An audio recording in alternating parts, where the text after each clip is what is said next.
That was amazing, wasn't it? This is keeping it real, and I think that's been the idea and the goal for the day. Again, want to thank all of you for making the time, spending the day with us. Hopefully, there's some interesting takeaways for all of you. But I think I liked how they kind of ended the conversation here. To me, it's really, I think we have to be honest with ourselves. So what I'm going to do, and I'm standing between you and a great reception and drinks, so we should carry forward some of those conversations outside. But we'll take just a few moments to just wrap it up in terms of what we've seen, heard during the day. Don't want to be overly dramatic, but it is, I think, based on what we are seeing, it's a do or die moment for the industry. I think what I mean by that, it's not that we are going to lose our jobs.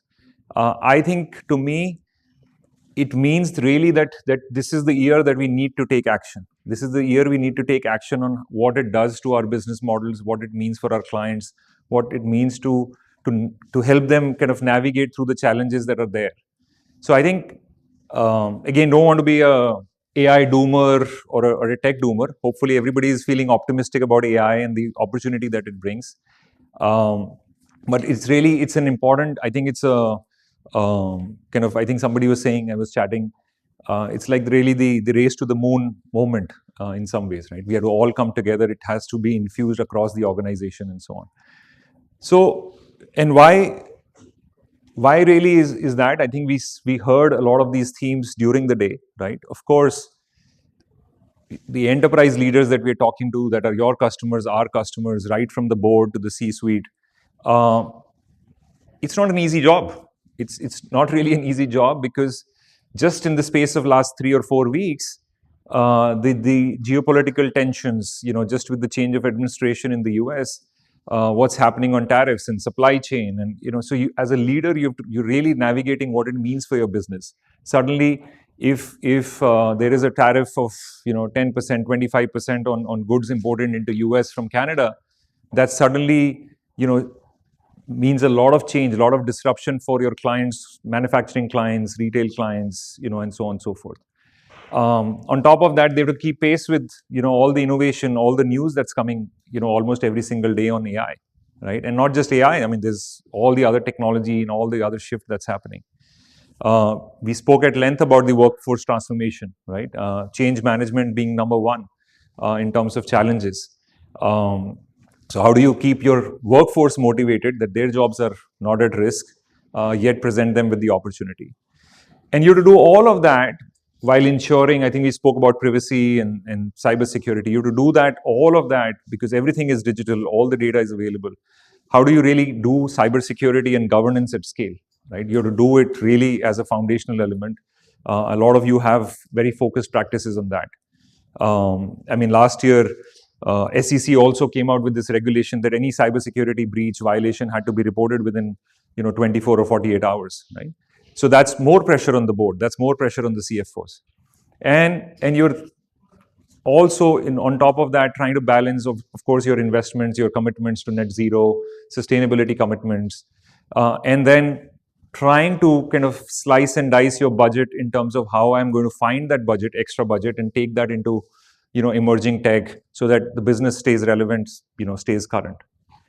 So, I mean, it's, like I said, I think it's not an easy job being a board of director, CEO, CXO in any of these companies. And the challenge, and I think what we have to look inwards is, how do we help them navigate through some of this? That's not going to happen by just keeping, ensuring there's a watermelon effect to it and so on and so forth. It really needs a full rethink into, how we support them.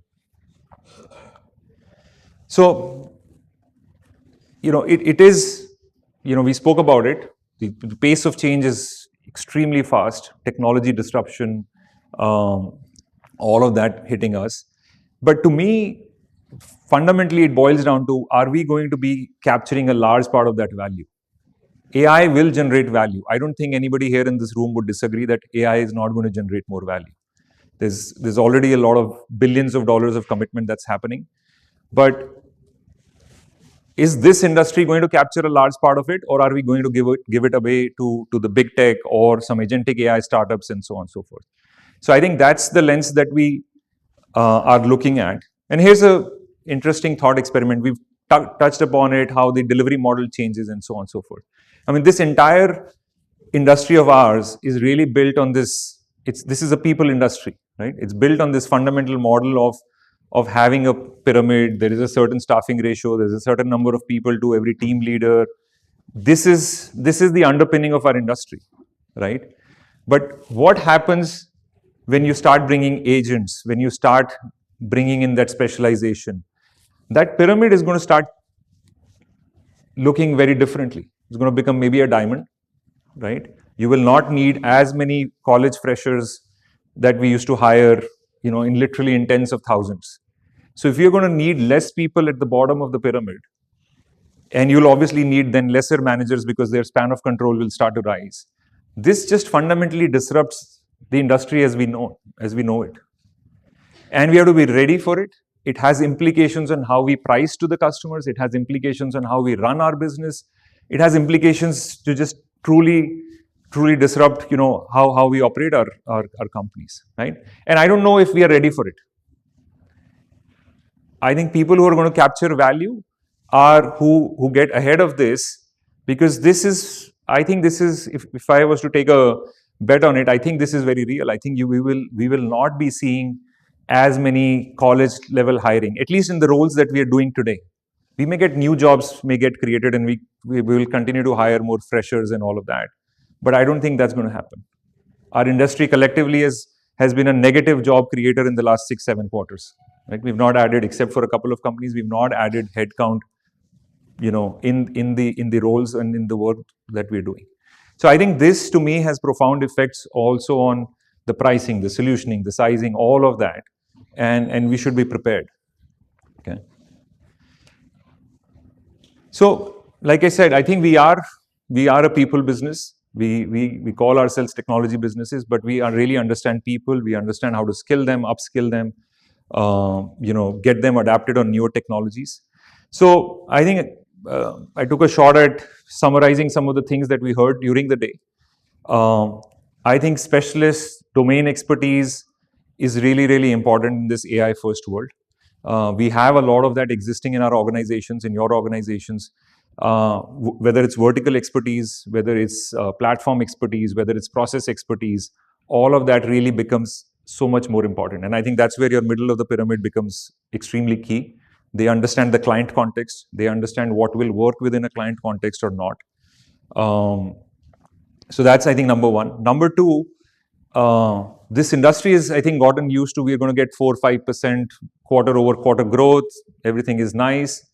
The fundamental, I think, driving force has been, let's go after new business. We will continue to kind of expand into existing accounts. But I don't think the existing accounts are an automatic renewal. I don't think that's safe. So that's why I think you have to preserve, proactively, safeguard those, transform those relationships before the client starts to think about transforming those and brings in a competitor or a challenger in who is basically going to give them a better mousetrap. Right? So I think this hasn't been the focus for a lot of players in the industry because there was always new growth to go after. But I think looking after the existing book of business and proactively thinking of them, transforming them is key. Data driven, I think we spoke about KPIs. Clients are struggling. Clients are struggling as they renew their contracts on what's the metric that I should be benchmarking on. Should I be looking at different productivity metrics? Should I be looking at different sizing or solutioning ratios? What should be my price if I move to this new agentic AI model? And the clients, again, in this very kind of uncertain, volatile world, this gives them a little bit comfort. This gives them, a little bit of grounding on how to kind of baseline some of these deals and decisions. Right? So we've invested a lot as Avasant into metrics, right from front office metrics, industry metrics, business economics metrics, and so on, which really helps clients, get comfortable with the decision making that they're doing. AI first culture and mindset. I think everybody's been living, breathing it. I think that just is going to continue. So not much to add there, but on top of that are really these strategic partnerships, right? So historically, we've done a lot of these partnerships with the big tech, the Microsofts, the Googles, the Amazons of the world. That I think will continue to happen. They are continuing to make a lot more investments. I think there will be investments, as we were discussing earlier, in some of these upstarts, agentic AI companies, some of the other AI first companies, and so on and so forth. And then last but not the least, I think we should not lose sight of the fact we are in the people business. People and humans are, what are driving some of these client relationships forward. That I don't think is going to go away. So those are still, obviously there's a lot of anxiety and worry in people's minds, including in kind of all major companies, especially people-led companies like our industry. But they have to be empowered. I know there's a lot of investment happening on upskilling them, cross-skilling them on AI and all things AI. But those human relationships that they have, those client contextual, history, all of that they have is really, really crucial to drive all of this transformation for our customers, right? So I think some of those things are our takeaways on how we see some of this moving forward in the next few months, and happy to carry on these conversations, and I'm sure we'll have a lot more to collaborate and so on in the days and weeks to come. But with that, I think again, thank you so much to everybody who came out, made time. It's again very busy times, start of the year, calendar year. There's a lot of deal activity already happening. But thank you again so much. We look forward to continuing to collaborate and looking forward to continuing the conversations over drinks and the reception. So thank you so much.